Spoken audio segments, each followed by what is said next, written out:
Good morning, afternoon, and evening, ladies and gentlemen, and welcome to my Western Final preview. So, we got the Saskatchewan Roughriders and the Bombers in the Western Final. Biggest rivalry in the CFL. Winner goes to the Grey Cup. It can't get much better than this. I cannot wait for this game. This will be so exciting. I will be there in the snow, in the stands, ready for this game. So, the Roughriders finished their season with 8 wins, 6 losses for 16 points on the season, going in third place, going in second, just above the Stampeders. And then they would obviously win last game in dramatic fashion. We'll get into that. And the Bombers, which got the first round bye to go straight to the Western Final with 11 wins, 3 losses, and 22 points, the most in the entire CFL by at least 4 points. And it's worth noting that 2 of those losses were, I don't want to say intentional, but they really didn't try to win. So we're talking, of course, about those last 2 games where they played the Alouettes and they sat almost all their starters. And then the next game where they sat out at least half their starters. And I wouldn't at all use that as a judge of the team. I think the only loss which really has some pretty good merit is their loss to the Argonauts early in the season, because that was just an instance of everyone just playing badly and, having to be better. And they have been ever since. They have not showed any weakness like that. So, we got the QB matchup of Cody Fajardo and Caleros. Now, I find this interesting because I remember a while ago I wasn't sure who was better. I thought, maybe Fajardo, maybe Caleros. I don't know. Fajardo, you threw 4 interceptions in half a game of football last week. Saskatchewan is almost a little lucky to win this game because they were lucky that Calgary's turnovers were just as bad as theirs was. So, Saskatchewan's got to figure that shit out if they really want to have it. If they really want to play well in this game, because I'm with the Bombers defense, they will take advantage of all of that. So, some notable players for the Roughriders besides, obviously, their QB. You got AC Leonard, who was the number 1 CFL top performer by the CFL for the month of November. Micah Johnson, who's D-tackle, 4-time CFL All-Star. Nick Marshall, who got CFL All-Star for the first time in his career this year. Congrats. He's a cornerback. And then I found this interesting. I was watching a little bit of the Saskatchewan press conference they were doing today. And one of the interesting things I saw was Fajardo saying how he basically, he had some good runs in the last game, which he did. He's 100% right on that. And because of that, the Roughriders are considering running the ball more. Am I the only one that thinks that's a stupid plan? Just saying, just because, when the Roughriders had the most success against the Bombers, it's when they were throwing. Because our defense, all of the defense is good, but the D-line is really good. So I don't know how confident I'd be with that Saskatchewan O-line that you can get those holes open for some good runs. When you got Jefferson and Jeffcoat at D ends that you're going to be going against, are you really going to have? Because you're going to be forced to run it up the middle because you're not going outside on them. You're just not.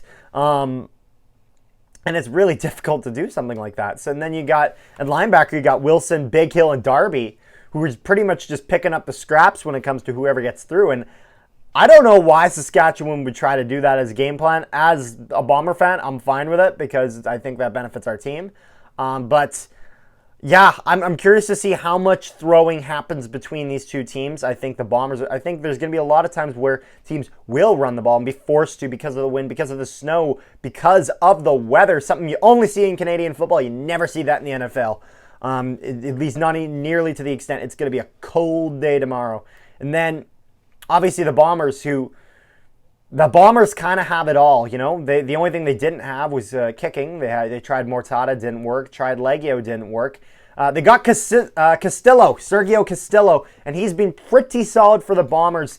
And honestly, he really cleared up the only weak spot on the team. So, if you're the Roughriders, they're talking about this running the ball, but is that going to work? Where on this Bombers defense do you try to take a hit? I think the only place that really makes sense to try to take some sort of a hit is in the throwing game. I think that Saskatchewan's going to have to play it risky. But that can backfire. So, on the Bomber side of things, the Bombers played 2 games against the Roughriders this season. Gave up no touchdowns against. Out of both games, one of them being the Labor Day Classic, which they almost never win. Not only did they win that game, they did not give up a single touchdown. And they have possibly the best offensive lineman in the league in Stanley Bryant at D-tackle. This Bomber team, the only thing that the only maybe small concern I have for this Bomber team on something being particularly weak is I'm hoping that this off week doesn't burn us. I don't think it does. I don't think it will. And then obviously, Andrew Harris is day to day. Would I love Harris to be in this game? Absolutely. I would absolutely love Harris to be in this game. However, let's assume worst case scenario. Let's assume that Harris is out and he's not even ready for Grey Cup if that happens. Do I think the Bombers' backups at that position are good enough? Absolutely. Absolutely. Their third string running back is good enough. You got Oliveira, who's basically a young Andrew Harris. You got Johnny Augustine, who ran 80 frickin' yards in two plays in this past game against the Stampeders.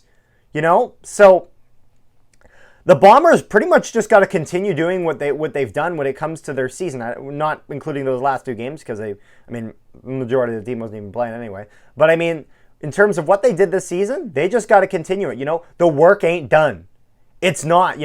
It is not. The work ain't done until the buzzer goes and someone's holding the Grey Cup. That's when it's done. And I think the Bombers will win this game, but I think that they got to come out guns blazing. And they need, they haven't lost a single game in IG Field this season. I don't want to start now. Let's get to the Grey Cup final and let's do this, we got all the work through this fantastic season is for these next 2 games, assuming we get that second game. But as of right now, we don't have that second game. So let's go get it. So this is going to be a huge game. This is going to be an exciting game. I don't care if you're a Saskatchewan fan. I don't care if you're a Bomber fan. I don't care if you're a CFL. Fuck, I don't care if you're not even a CFL. I don't care if you haven't watched football in your life. You will enjoy this game. This will be a fun game to watch. The atmosphere is going to be buzzing, and it's going to be really interesting because I'm hearing that apparently IG Field obviously sold out. Obviously, there's going to be a lot less green than we normally see.